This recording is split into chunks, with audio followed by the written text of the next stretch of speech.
Have you ever found yourself caught in that, familiar financial dilemma? Maybe endlessly chasing stability or wanting to build real wealth or finally achieve financial independence. It's a quest most of us are on, I think. Exactly. It feels universal. But what if? What if a lot of what we've been taught about money is, well, fundamentally backward? That's a profound thought, isn't it? Because we grow up with these narratives, work hard, save diligently, maybe get that The mortgage. standard path. Right. But the source material for today's deep dive really challenges that conventional wisdom. It suggests there's a fundamentally different playbook, the wealthy use, one that most of us, frankly, never even see. And that's precisely our mission today. We're diving into a really seminal work on financial education to unpack its core ideas, often counterintuitive truths about money, assets, liabilities. And mindset, how a radical shift there can completely redefine your financial future. Yes. And we'll also explore why our traditional education system often misses the mark on financial literacy and the profound impact that has on pretty much everyone's lives. It's such a crucial starting point. Because money, unlike, say, algebra or history, it's primarily taught at home, right? Mostly, yeah. So our foundational financial programming, it often comes directly from our parents. And if they, even with the best intentions, operated from what this source calls a poor person's financial programming and mindset, well, that's often what gets passed down, even to highly educated people. That's a fascinating insight. It really highlights that this isn't about raw intelligence, is it? Not at all. The source vividly illustrates how incredibly smart people, bankers, doctors, accountants, people who absolutely crushed it academically can still find themselves struggling financially. It points out that our education system, it excels at training us for scholastic success, professional success, but not necessarily for financial success. Right. You could be brilliant in your field, but financially illiterate. Absolutely. I mean, think about it. Even individuals in positions of immense financial responsibility, maybe in government, might have received little to no formal financial education beyond the purely academic stuff. It just underscores this fundamental gap. Intelligence in one area doesn't automatically mean you're financially savvy. Exactly. And this book, it introduces this central narrative through the author's experience with his two dads, which is just such a compelling way to frame it, each one embodying vastly different financial philosophies. Okay, so let's break that down. On one side, you have his biological father, highly educated, but the one he calls his poor dad. Indeed. And his poor dad consistently advised, playing it safe. He really emphasized avoiding risk. The safe route. Totally. He firmly believed the family home was their largest investment and their greatest asset. Career-wise, his focus was unwavering. Job security, regular pay raises, good retirement plans, comprehensive medical benefits. Sounds familiar to many, I'd guess. It does, but paradoxically, he'd often say things like, oh, I'm not interested in money, or money doesn't matter, even while dedicating his entire working life to earning it. His emphasis was squarely on academic literacy, reading books for intellectual growth. Which, for so many of us, sounds like the exact blueprint we were given. But then you have the other figure, his friend's father, the rich dad, whose perspective couldn't have been more different. A complete 180-degree contrast. His rich dad taught him not to avoid risk, but to manage it, learn how to handle it. Okay, subtle but important difference. Huge difference. And he viewed a home, if it continually took money out of your pocket through expenses, not as an asset, but as a liability. Controversial point for many. Very. For him, money is power. And his ultimate goal wasn't just a good job, it was building an empire. Having money work for him rather than him working for money. So flipping the script entirely. Completely. And he stressed the profound necessity of mastering financial literacy, understanding how money works far beyond just academic reading. The distinction is just so stark. And what really stands out from the book is the author's early realization that his poor dad's financial struggles weren't, as he puts it, because of the amount of money he earned, which was significant. Right, he earned a good salary. But because of his thoughts and actions. That insight, that choice of which mindset to adopt, seems absolutely crucial for his own path. It really gets to the heart of it. It's about recognizing that our internal narrative about money, our thoughts and beliefs, are arguably our most potent financial asset, or potentially our biggest liability. And these formative lessons, as the book recounts, they started really early and Yeah, quite memorably. definitely. You can't forget the lead nickels incident, right? No, tell us about that. Okay, so the author and his best friend, Mike, this is Rich Dad's son, they're both 9 years old, and they're desperate to make money because they feel left out compared to wealthier kids. The pressure starts early. It does. So their brilliant idea. They start melting down lead from used toothpaste tubes, remember those old lead tubes? Vaguely, yeah. And pouring the molten lead into these plaster molds they made, trying to create their own nickels. Wow. Okay. Ambitious. Ambitious is one word for it. It's just this vivid, kind of humorous image of youthful drive meeting a, well, let's say an unconventional approach to economics. So what happened? His biological dad, the poor dad, eventually finds them covered in white plaster dust mid-operation. And he has to gently but firmly explain the concept of counterfeiting. Right. Probably an important lesson. An immediate, if slightly illegal, first lesson in how money actually works, or rather, how it doesn't work when you try to make it that way. Quite the practical start. So following that enlightening experience, they go to Mike's dad, the rich dad, and ask him how to really make money. Legitimately this time. Exactly. They ask for financial education, and his initial response, it's simple. He offers them a job. Okay. Makes sense? Cleaning and stacking shelves for a local shop owner, a Mrs. Martin. The pay, 10 cents an hour, 3 hours every Saturday. 10 cents an hour. Yeah. Even back then. Even for the mid-1950s, that was exceptionally low pay. And after 3 weeks, the author is, understandably, getting really frustrated. Feels exploited, right? Earning a measly 30 cents for 3 hours work. I can imagine.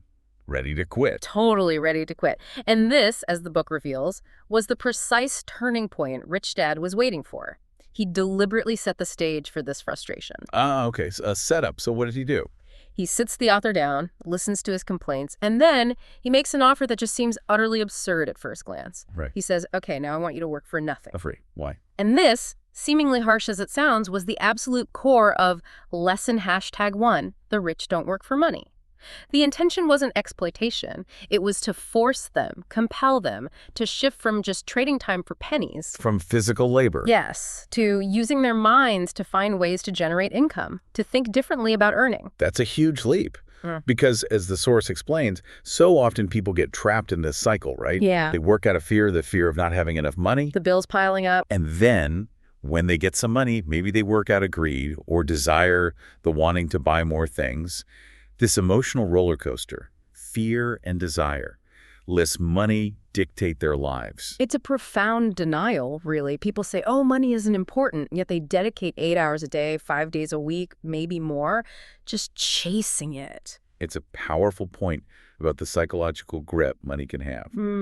We chase that paycheck, hoping it'll solve the anxiety, but often it just keeps us on the hamster wheel. Exactly. It reinforces the very cycle we're trying to escape. So once they stopped working for those 10 cents an hour, They were forced to think. right, they had to observe, look for opportunities.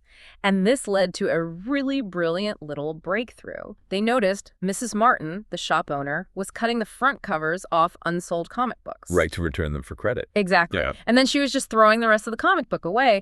So the boys approached the distributor, asked if they could have the discarded comics for free. He said yes. So they collected all these old comics, cleaned them up, and opened their own comic book library in Mike's basement. A library. Clever. Yeah. They charged other kids 10 cents admission, the same rate they used to earn per hour. They could read as many comics as they wanted for 2 hours. Brilliant.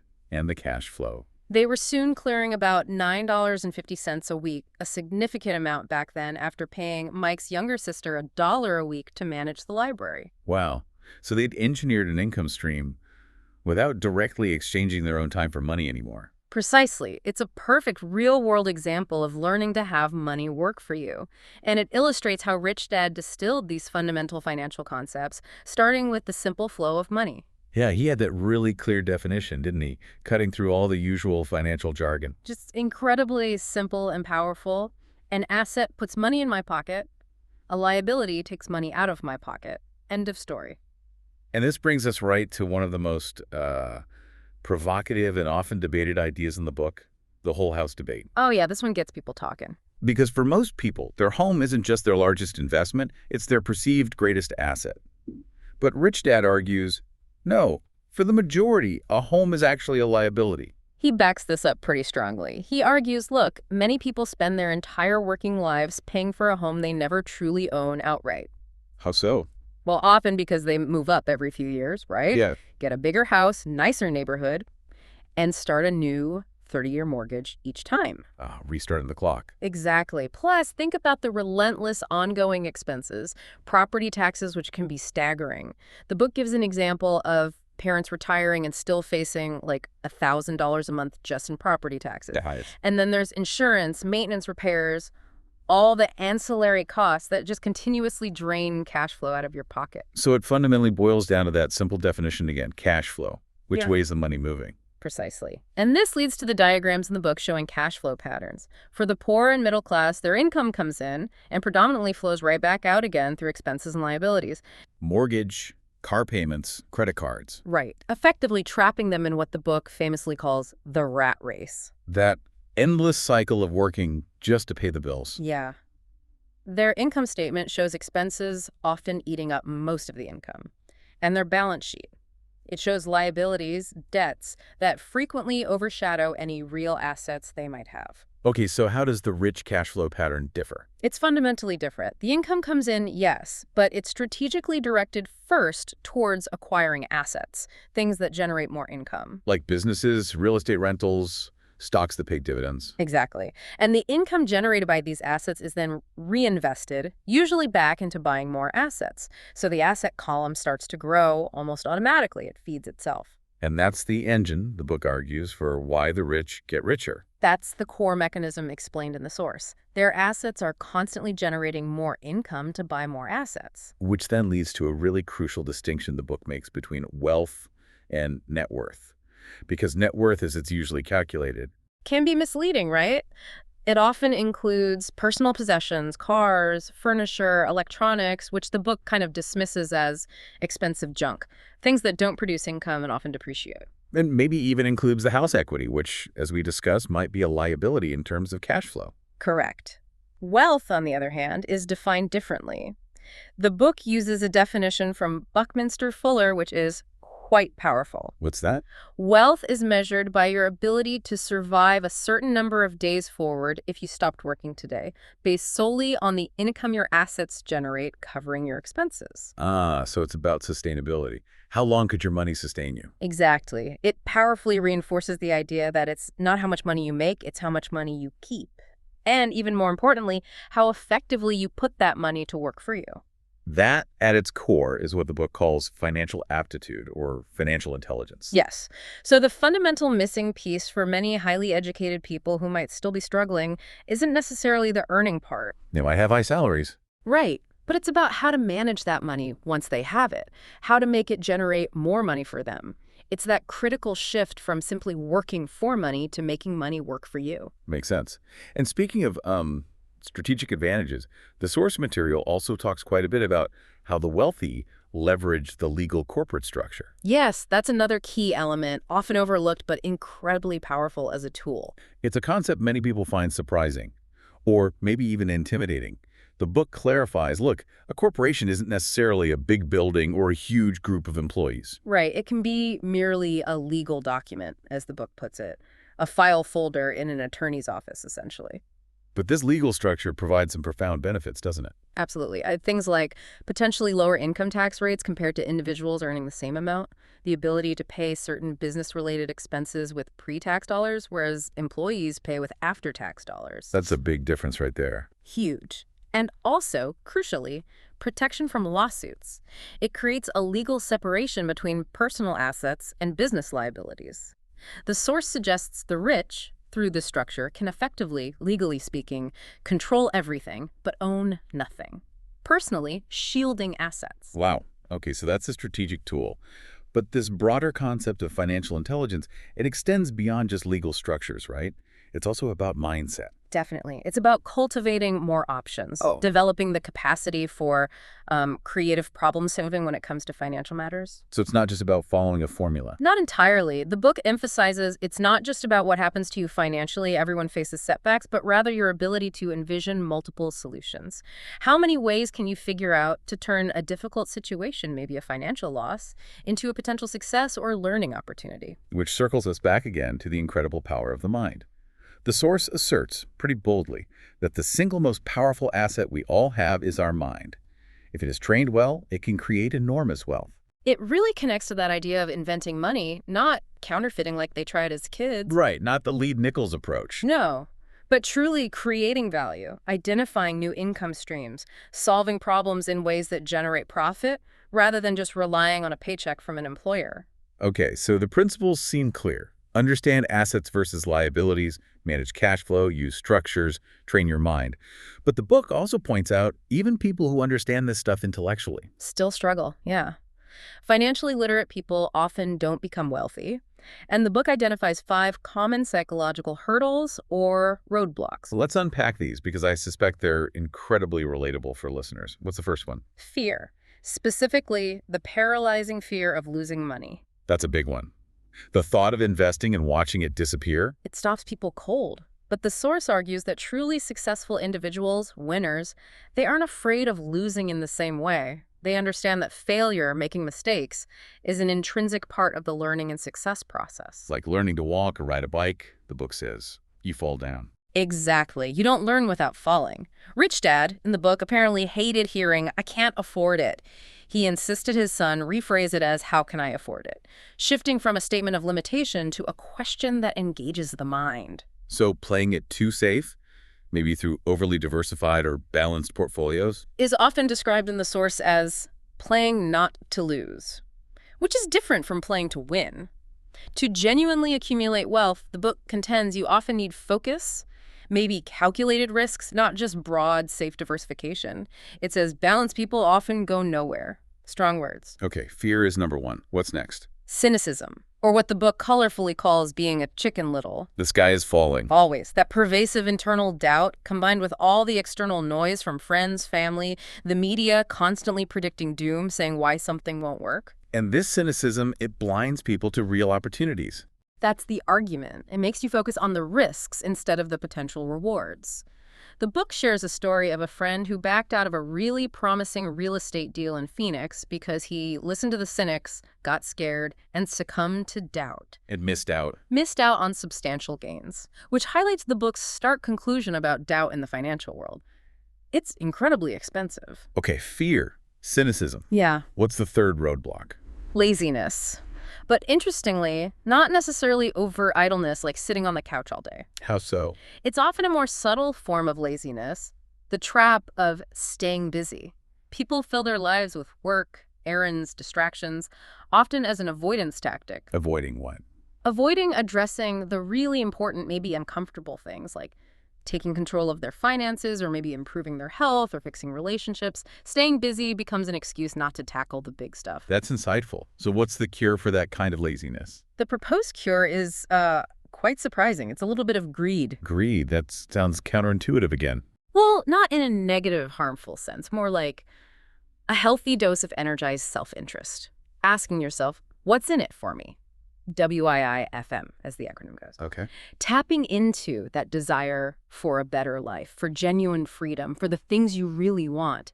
That desire, framed positively, can become the powerful motivator needed to overcome procrastination and actually do the work required to improve your financial situation. But using desire as fuel, basically. Exactly, to push past the busyness and tackle what matters. Got it. Fear, cynicism, laziness. What's number 4? Bad habits. Specifically, financial habits, like the habit of paying everyone else first, the government, the landlord, the credit card companies, and only saving or investing what's left over, if anything. Which often isn't much. Often isn't much or anything at all. This ties into the pay yourself first principle we'll touch on later, but the habit of putting your own financial future last is a major obstacle. Makes sense. And the final one, number 5. Arrogance. which the book argues often serves as a mask for ignorance. How does that work? Well, someone who is arrogant often tries to win arguments or dominate conversations rather than listening and learning, especially in areas where they actually lack knowledge. They bluff their way through. So they shut down learning opportunities. Precisely.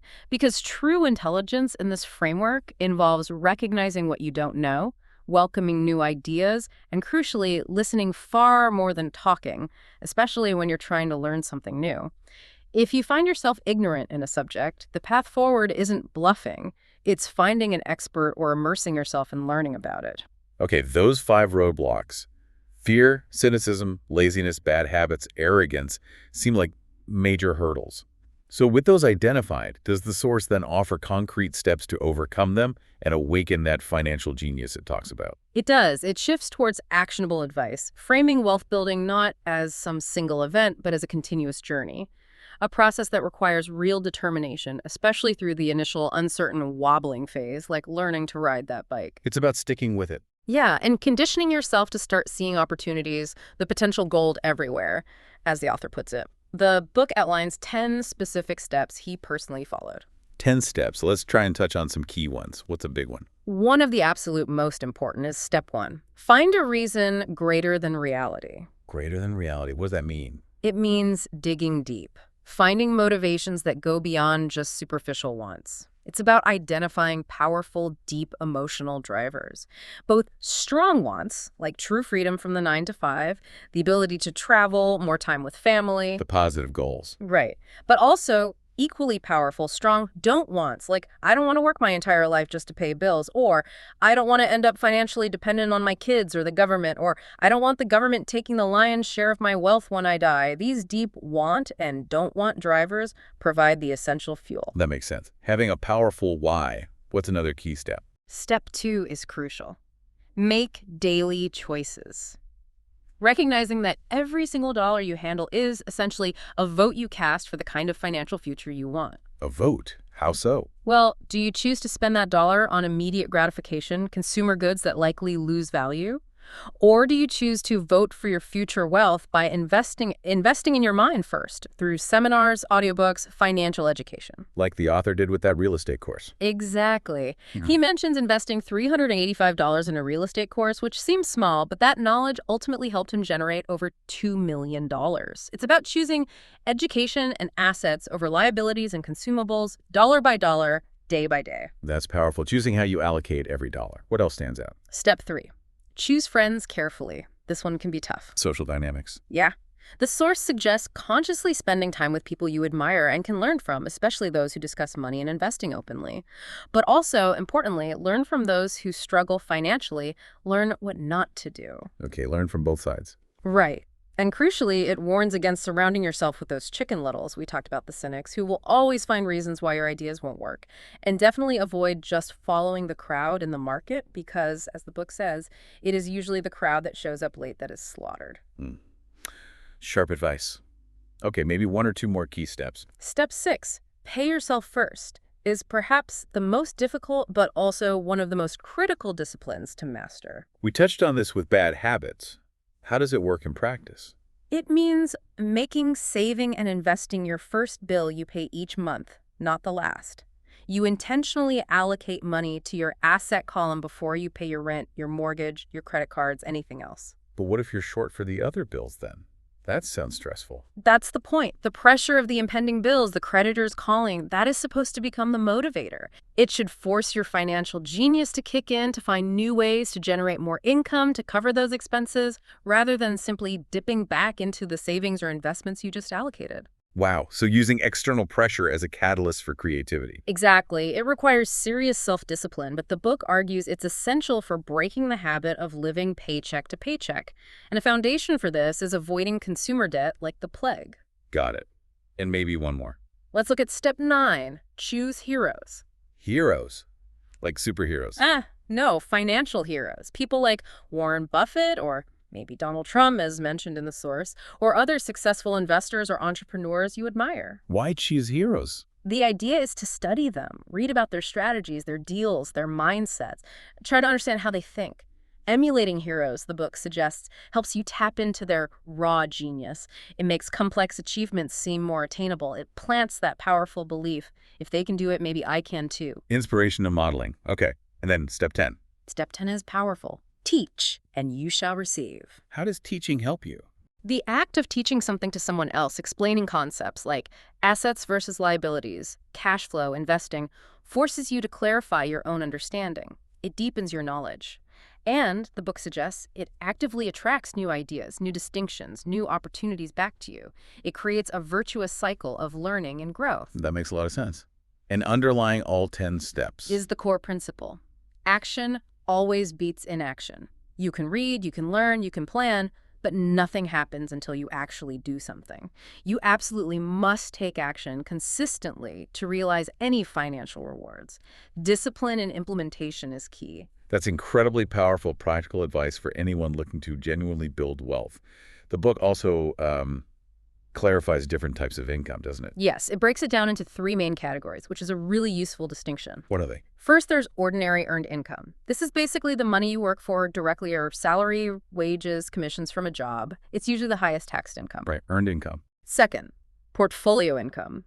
This generally comes from paper assets, think stocks, bonds, mutual funds, capital gains, dividends, interest. Tax treatment varies. Paper assets, got it. And third, passive income. This is most commonly associated in the book with income from real estate investments, rental income. But it can also include royalties from intellectual property, things like that.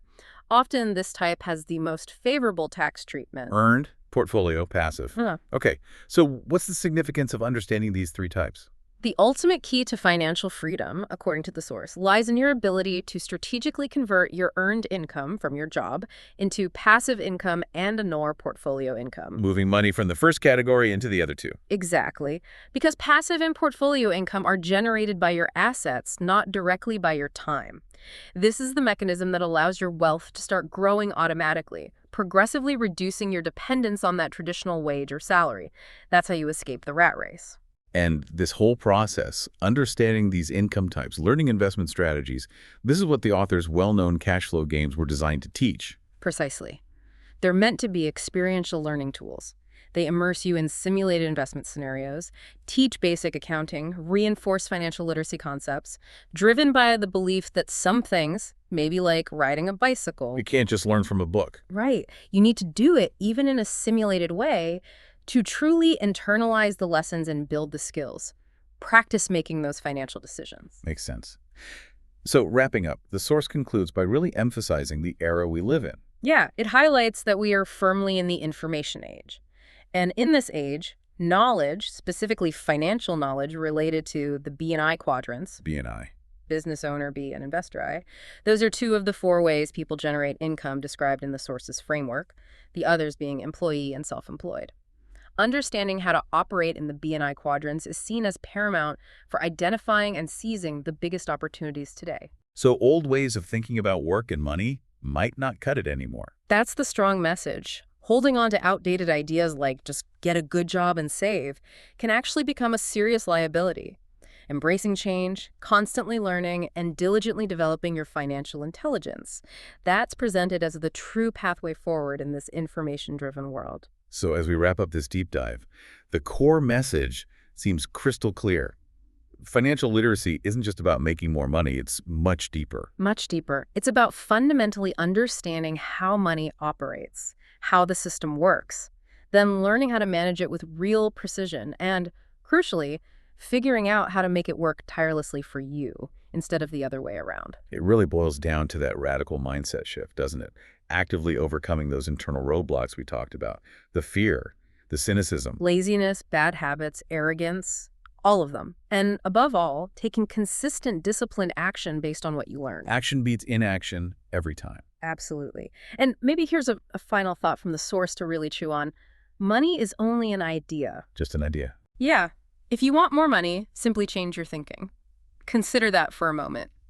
I mean, think about history. Every single major company listed on the stock exchange today Started small. started as nothing more than a small, fledgling idea in someone's mind, an idea they took action on.